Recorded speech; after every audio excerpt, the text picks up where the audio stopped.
ಸ್ನೇಹಿತರೆ, ಇಂದು ನಾನು ನಿಮಗೆ ರಾತ್ರಿ ನೀವು ಮಲಗುವಂಥ ಸಮಯದಲ್ಲಿ ಈ 3 ಪದವನ್ನು ಹೇಳಿ ಮಲ್ಕೊಂಡ್ರೆ ಸಾಕು. ಮರುದಿನ ಅವರಾಗಿ ಅವರೇ ನಿಮಗೆ ಫೋನ್ ಮಾಡ್ತಾರೆ. ಒಂದು ನಂಬಿಕೆಯಿಂದ, ಒಳ್ಳೆಯ ಅಭಿಪ್ರಾಯದಿಂದ, ಒಳ್ಳೆಯ ಕೆಲಸಕ್ಕೆ ಒಳ್ಳೆಯ ಸಮಯದಲ್ಲಿ ನಿರ್ದಿಷ್ಟವಾದ ದಿನದಲ್ಲಿ ಈ ಕ್ರಿಯೆಯನ್ನು ಒಂದು ಸ್ವಇಚ್ಛೆ ಮನಸ್ಸಿಂದ ಏನಾದರೂ ನೀವು ಮಾಡಿದ್ದೆ ಆದಲ್ಲಿ, ಸ್ನೇಹಿತರೆ, ನಿಮಗೆ ನಾನು ವಾದ ಮಾಡ್ತೀನಿ, ಚಾಲೆಂಜ್ ಮಾಡ್ತೀನಿ, ಅವರಾಗಿ ಅವರೇ ನಿಮಗೆ ಕಾಲ್ ಮಾಡ್ತಾರೆ, ಮೆಸೇಜ್ ಮಾಡ್ತಾರೆ, ನಿಮ್ಮ ಪ್ರೀತಿಯಲ್ಲಿ ಹುಚ್ಚರಾಗ್ಬಿಡ್ತಾರೆ. ಇದನ್ನು ಯಾವಾಗ ಮಾಡಬೇಕು, ಏನು ಮಾಡಬೇಕು ನಾನು ತಿಳಿಸ್ಕೊಡ್ತೀನಿ.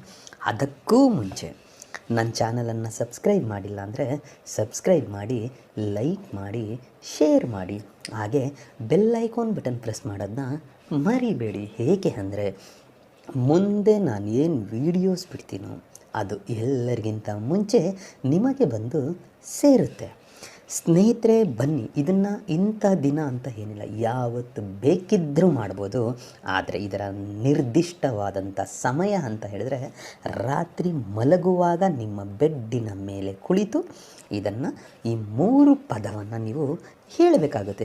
ಯಾರನ್ನು ನೀವು ತುಂಬ ಯಶಸ್ವಿಯಾಗಿ ಇಷ್ಟಪಡ್ತಾ ಇರ್ತೀರೋ ಅಂಥವರನ್ನು ಮನಸ್ಸಿನಲ್ಲೇ ನೆನೆಸಿಕೊಳ್ತಾ, ಅವರ ಫೋಟೋ ಏನಾದರೂ ನಿಮ್ಮ ಮೊಬೈಲ್ನಲ್ಲಿದ್ದರೆ ಆ ಫೋಟೋವನ್ನೇ ದಿಟ್ಟಿಸಿ ನೋಡ್ತಾ ಈ 3 ಪದದ ಮಂತ್ರ ಏನಿದೆಯೋ ಈ 3 ಪದದ ಮಂತ್ರವನ್ನು ರಾತ್ರಿ ಮಲಗುವ ಸಮಯದಲ್ಲಿ 1008 ಸಾರಿ ಪಠನೆ ಮಾಡಬೇಕಾಗುತ್ತೆ.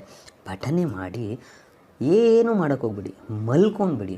ಇದಕ್ಕೆ ನಿರ್ದಿಷ್ಟವಾದಂಥ ದಿಕ್ಕು ಏನಿಲ್ಲ, ಯಾವ ದಿಕ್ಕಾದರೂ ನಡೆಯುತ್ತೆ. ಆದರೆ 3 ಪದವನ್ನು 1008 ಸಾರಿ ಪಠನೆ ಮಾಡಬೇಕು. ಇಷ್ಟನ್ನು ಮಾಡಿದ ನಂತರ ಅದೇ ಜಾಗದಲ್ಲಿ ಅಲ್ಲೇ ಮಲಗಿಬಿಡಿ. ಮಲಗಿದ ನಂತರ ಮರುದಿನ ನಿಮ್ಮ ಕರ್ತವ್ಯ ಏನಿದೆಯೋ, ಕೆಲಸ ಕಾರ್ಯ ಏನಿದೆಯೋ ಅದನ್ನೆಲ್ಲ ಮುಗಿಸ್ತಾ ಇರಿ. ನಿಮಗೇ ಗೊತ್ತಿರಲ್ಲ, ಅವರಿಂದ ನಿಮಗೆ ಒಂದು ವಿಶೇಷವಾದಂತಹ ಒಂದು ಕಾಣಿಕೆ, ಅಂದರೆ ಅವರ ಫೋನ್ ಆಗ್ಬೋದು, ಅವರ ಮೆಸೇಜ್ ಆಗ್ಬೋದು, ಅಥವಾ ನೀವು ಇರುವ ಜಾಗಕ್ಕೆ ಅವರೇ ನಿಮ್ಮನ್ನು ಹುಡುಕಿಕೊಂಡು ಬರ್ಬೋದು, ಇಲ್ಲವೇ ಅವರೇ ನಿಮ್ಮನ್ನು ಹೊರಗಡೆ ಕರಿಬೋದು. ಕಾಫಿಗೆ ಹೋಗೋಣ ಬನ್ನಿ, ಟೀ ಕುಡಿಯೋಣ ಬನ್ನಿ, ಇಲ್ಲ ಡಿನ್ನರ್ಗೆ ಹೋಗೋಣ ಬನ್ನಿ. ಆ ರೀತಿಯಾಗಿ ಎಂದೂ ಇಲ್ಲದ ಪ್ರೀತಿ ಆವತ್ತಿನ ದಿನ ಅವರಲ್ಲಿ ಹುಟ್ಟುತ್ತೆ. ಅದು ಮತ್ತೆ ಹೋಗದೇ ಇರೋ ಥರ ನೋಡ್ಕೊಳ್ಳೋ ಜವಾಬ್ದಾರಿ ನಿಮ್ಮದಾಗಿರುತ್ತೆ. ಅದಕ್ಕೆ ಅಂಥ ಮಂತ್ರ ಯಾವುದು ಅಂತ ಅಂದರೆ ವಶಂ ಬಕಂ ವಶ ಮಂತ್ರ.